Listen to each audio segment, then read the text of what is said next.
The journey of putting these games on started more than 4 years ago when there was a bid put in from the City of Albuquerque, when a group of people just decided the dream that the National Senior Games should come to Albuquerque. And since that day, there have literally been thousands of hours of meetings face-to-face with multiple agencies, multiple individuals, planning all these logistic departments regarding hotels, regarding transportation, regarding venues, medical, safety, volunteers. This is a tremendous undertaking for the City of Albuquerque, selected as the host city of the National Senior Games. Happens every 2 years, but this is a record-breaking opportunity that the City of Albuquerque has had. Nearly 14,000 senior athletes, they're ages 50 and up. We have a competitor that's over 103. We have also about 25,000 additional friends and families that are here also supporting these athletes as well. It's an enormous amount of pieces that have to be all put together to create this fantastic mosaic, which was done here in Albuquerque. It really has required all hands on deck.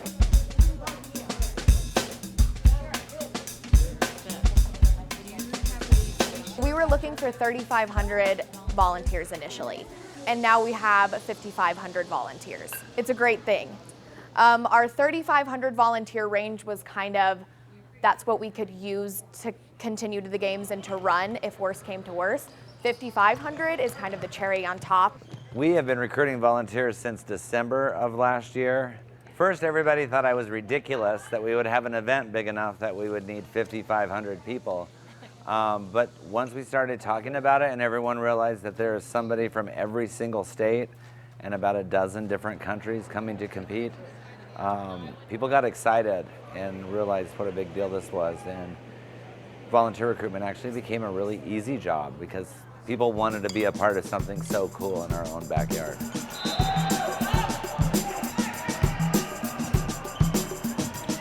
As far as logistics, as far as putting the games together, it's really multiple venues all operating at the same time, and then dealing with transportation between those multiple venues at the same time. Those are always a big challenge to pull off. So we have 20 different sports listed at different venues everywhere all over the state. We have some as far as Santa Fe. We have some that are in the hub of downtown Albuquerque.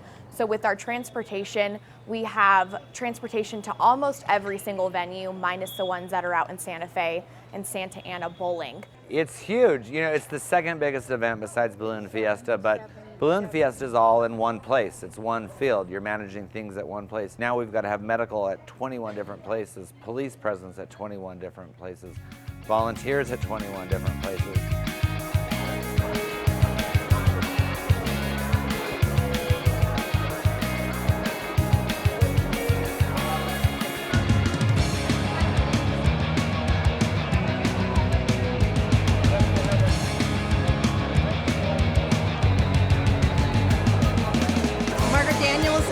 North of Seattle, Washington. Sandy, S-A-N-D-Y, Hulse, H-U-L-T-S, and I'm from Orlando, Florida. I am Cassandra Crittenden. I am Dr. Cassandra Crittenden from Michigan. Kathy Christensen from Oceanside, California. I'm Joyce Cochran, and I'm from Houston, Texas. We're from Florida, New York. My name is Eva Leon Casey, and I'm from Albuquerque. Eugene Bailey, I'm from San Diego, California. I am not competing. I'm the cheerleader for my husband. He's competing, and he's going to do the 1,500-meter power walk, 1,500-meter race walk, the 5,000-meter race walk, the 5,000-meter power walk, and his age group is 80 and above. What events are you going to be participating in? Bowling, singles bowling. Yes. How long have you been bowling? I have been bowling quite a while, so this is a renewing of the bowling. So pray for me, everyone. I'll take your name and then you'll step over. My mother participated in the national games in 1987 when she was my age. And so I decided, okay, I'm going to do it. So this is the first time, maybe the last. What events are you going to be participating in? And racquetball in the area age from 80 to 85. 80? Yes. You don't know way you're 80. I'm 80 years old. How do you keep looking so good? Well, it's genes from my parents, but also I help it along by exercising and enjoying life. I used to be a runner, marathon runner, and as you well know, as you get older, your hips and your joints don't like to. So I went to walking, and it gives me as good an exercise, my heartbeat and everything, as marathon running. I'm fitter now than I was when I was doing marathons.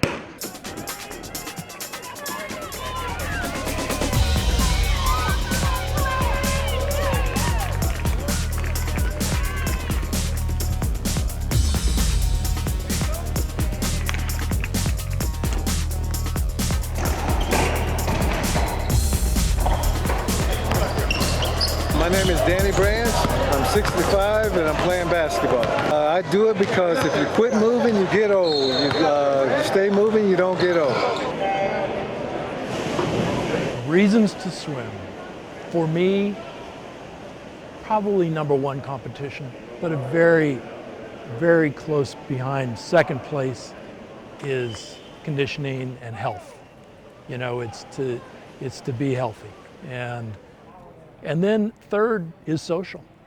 My best friends are swim buddies. Count it! My name is Harry J. Yasi, and I'm 65 years old, and I play basketball. Why do you do it? The best player in this tournament. I enjoy basketball. I grew up playing basketball, junior high, high school, college, and now here. Don't ever think that you're too old to do anything you love to do. If your body still can do it, do it. This is my 15th consecutive national competition, and I've been doing it for 15 times 2, 30 years. I know that it's good for me, health-wise and in every other respect, physically, mentally, emotionally. And it's just a wonderful thing to do. Some of these guys look like their job is to sprint. But yeah, it's been really tough and inspiring too as well to see how far people at this age can really push themselves and to have that spirit of competition and really want to go out and do your best. I train every day. It's not heavy duty training, but I like to feel prepared if I'm going to compete. I don't want to compete and feel like I don't have enough training behind me. I leave my house to get here for swimming at 5:30. We practice for an hour, then I jump out and I run the golf course, usually anywhere from 3 to 4 miles.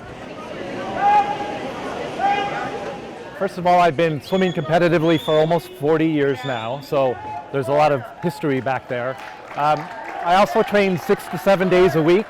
I swim usually about 3 days a week, and I lift weights for 3 or 4 days a week.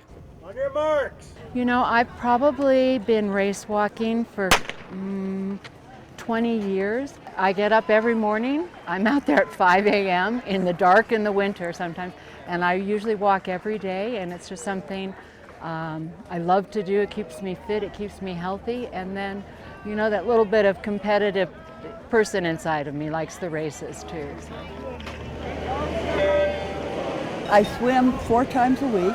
I do have a coach that I go to once or twice a week. He's excellent. And then I do powerlifting 3 times a week.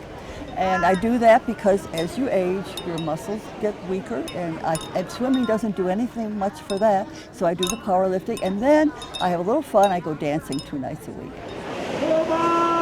I could swim 6 days a week, but at 68, that's too much. So I swim about 4 days a week, and then maybe 2 or 3 days a week I lift weights, do sort of specific training in the weight room for swimming. I love it. It's a reason to get up at 4:30 in the morning, probably the only reason. You got to kind of keep at it, because if you stop for a break, You get out of shape really fast at this age. Probably the most important thing is that we're all working on ourselves. We're all trying to improve ourselves. And maybe you're not going to come in first, second, or third, or whatever, but you'll make yourself better. You're working on yourself. This is your fast team. One of the funny things that you'll hear a lot of times is, wow, these athletes, these senior athletes, they're so cute. And then you see some of them that are just fierce. You'll see these people that are fierce competitors that just will inspire you to be a better you, to keep going, to persevere. And I think that they showed so many people important life lessons during these games. If I didn't have sports, I would be someone that didn't have any motivation, because sports is what I'm all about. I play basketball, I ride a bicycle, I run, so yeah, I live for sports. So I've been race walking since 2011, and I've been pretty much ramped up and been doing it competitively since then, because I love competing, and this is just another opportunity. This race walking was another opportunity for me to compete. There's seniors that are very, very, very competitive. They're very good athletes, so it kind of is an encouraging, because it's like a peer group.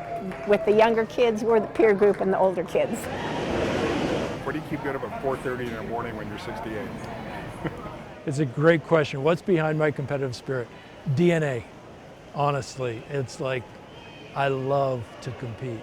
If it wasn't for competition, I'm not sure I'd keep swimming. I do love to compete.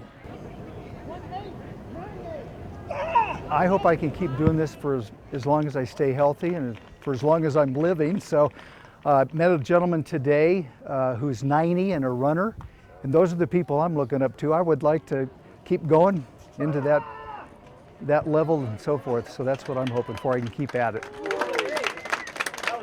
The athletes are an inspiration. I'm a younger senior. I call myself a baby senior. And I love watching the older age groups, because 30 years from now, I'm hoping to still do this, and so they inspire me. So the athletes here are very impressive.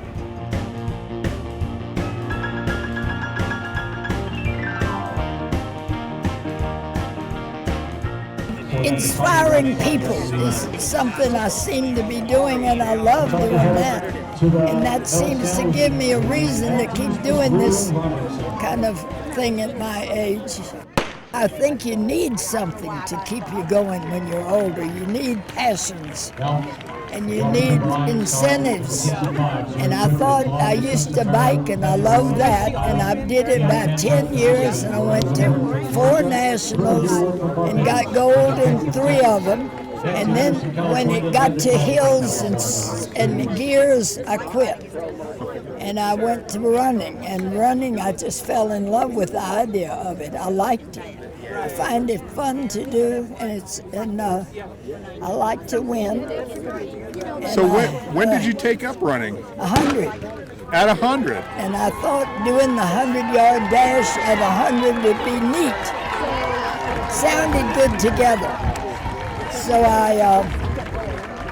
I tried it, and I liked it, and I'm still doing it. As long as I can do it, I'll still do it. Do you do any special training for this event? Not really. At 100, you're not getting any better, for sure. And you don't want to use up all the runs you got, so you sort of save them. Do you always draw such big crowds when you show up at these meets? Yeah, evidently there are not many 100-year-olds that do it. One other 100-year-old lady was coming, and she fell yesterday and can't come. She's in the hospital. And every day's a miracle for people over 100. I mean, every day you live, it's like, my gosh, am I still here?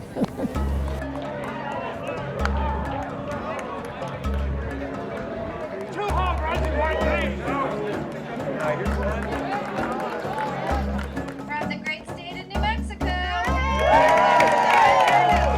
Water Wilson from New Mexico.